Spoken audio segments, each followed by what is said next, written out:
வணக்கம் மாணவர்களே. இன்றைய தினம் நம்ம பார்க்க போற காணொளி பார்த்தீங்கன்னா, நாவலர் எழுந்தார் என்ற பகுதியிலிருந்து இடம்பெறக்கூடிய எதிர்பார்க்கை வினாக்கள் சம்பந்தமான ஒரு காணொளியை தான் என்ன செய்ய போறோம்னு கேட்டா, இந்த காணொளியினூடாக நம்ம பார்க்க போறோம். அந்த வகையில நாவலர் எழுந்தார் என்ற கட்டுரையில நாவலரின் நேர்மையும் திறனும் என்று ஒரு வினாவும், அதே போல கட்டுரை ஆசிரியரின் மொழி நடை குறித்து ஒரு வினாவும் இடம்பெறுவதற்கான வாய்ப்புகள் அதிகமாக இருக்கின்றன. அப்ப நாவலரின் நேர்மையும் திறமையும் குறித்து பார்த்தோம்னு சொன்னா, நாவலர் எழுந்தார் என்ற கட்டுரையை பண்டிதமணி சி கணபதி பிள்ளை அவர்கள் எழுதியிருக்கிறாரு.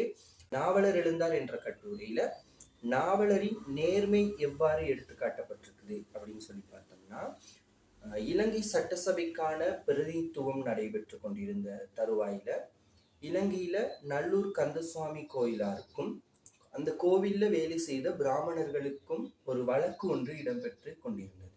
அந்த தருணத்துல கோயிலாரை ஆதரிப்பவராக பிரிட்ரோ அவர்களும் பிராமணரை ஆதரிப்பவராக நாவலர் அவர்களும் வாதிட்டு கொண்டிருந்தது குறிப்பிடத்தக்கது.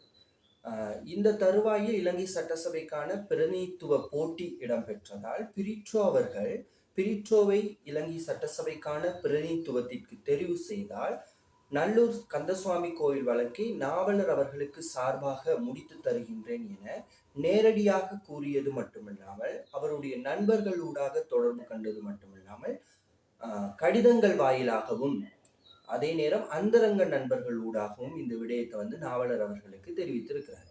நாவலருக்கு பிரிட்ரோவின் இந்த நேர்மையற்ற செயல் பிடிக்காமை நாவலரினுடைய நேர்மை தன்மையை எடுத்துக்காட்டு.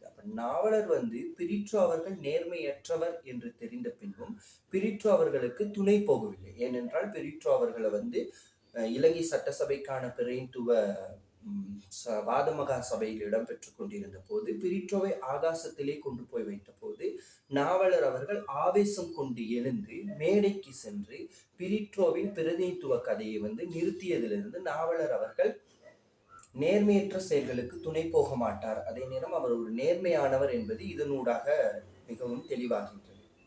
இவ்வாறு ஆசிரியர் நாவலர் எழுந்தார் என்ற கட்டுரையில நாவலர் அவர்களின் நேர்மையை மிக அழகாக எனக்கு எடுத்து காட்டியிருக்கிறார். அடுத்து நாவலரின் திறமை குறித்து ஆராய்வோமாக இருந்தால், நாவலர் அவர்கள் இலங்கை சட்டசபைக்கான பிரதிநிதித்துவத்தை தெரிவு செய்யும் கூட்டத்திற்கே தலைமை தாங்கும் அளவு திறமையை கொண்டிருக்கின்றார். அதே போல நாவலர் அவர்கள் இந்த கூட்டத்திற்கு தலைமை தாங்காத பட்சத்தில் நாவலர் அவர்களின் சீடர்களில் ஒருவனான வை விஸ்வநாத பிள்ளையே இந்த கூட்டத்திற்கு தலைமை பொறுப்பை ஏற்கக்கூடியதாகவும் இருக்கின்றது. இந்த வை விஸ்வநாத பிள்ளை நாவலர் அவர்களோடு 2 வயது மூத்தவர் ஆயினும் நாவலர் அவர்களின் கொள்கைக்கு இணங்கி நாவலரை குருவாக கொண்டுள்ளார் என்பதனூடாகவும் நாவலரின் திறமை மிக அழகாக எடுத்து காட்டப்பட்டுள்ளது. அதே போல் நாவலர் அவர்கள் மேடைக்கு எழுந்து நடந்து சென்ற போது முழு சபையுமே அமைதியாக இருந்தது என்று கூறுவதினூடாக, அதாவது பிரசண்ட மாரதத்துக்கு பிறகு என்று சொல்லப்படுகின்ற அளவு அந்த சபையில் நிலவியதுன்னு கூறுறாங்க.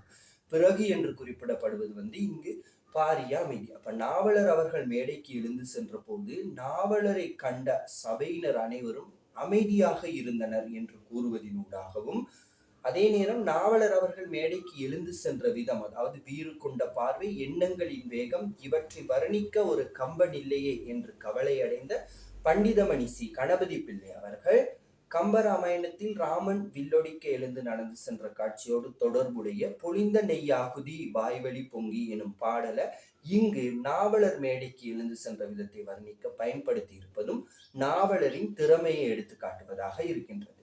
அதே போல மேடைக்கு சென்ற நாவலரை பார்த்து விலகு பிள்ளை என்று சொல்வதற்கு முன்பதாகவே வை விஸ்வநாத பிள்ளை விலகி இடம் கொடுத்திருக்கின்றார் என்று கூறுவதினூடாகவும், எடுத்துக்கொண்டு வா தந்தி தபாட்கட்டுக்களை என்று நாவலர் அவர்கள் கூறியவுடன் பிரிட்ரோ கட்சியினருக்கு சார்பாக வாதிட வந்திருந்த அனைவரும் வேறு வியாசம் பண்ணி கொண்டு வெளியே போய்விட்டனர். இருந்தவர்கள் இருந்தே விட்டார்கள். தமக்குள்ளே வாய்க்குளறி அகப்பட்டு கொண்டவர்களாய் பிரிட்ரோ இதற்கு தக்கவர் அல்லர் என்று கூறிக்கொண்டவர்களாக இருந்தனர் என்று கூறுவதனூடாகவும் நாவலரின் திறமை எடுத்து காட்டப்படுகின்றது.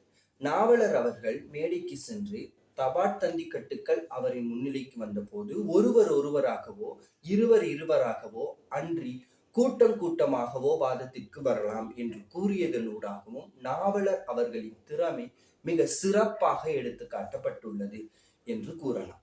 இந்த காணொளி உங்கள் அனைவருக்கும் மிகவும் பயனுள்ளதாக இருக்கும்னு சொல்லி நான் நம்புறேன். அடுத்த காணொளியில் சந்திக்கும் வரை உங்களிடமிருந்து விடைபெறும் நான் மனோரஞ்சித் குமார். நன்றி.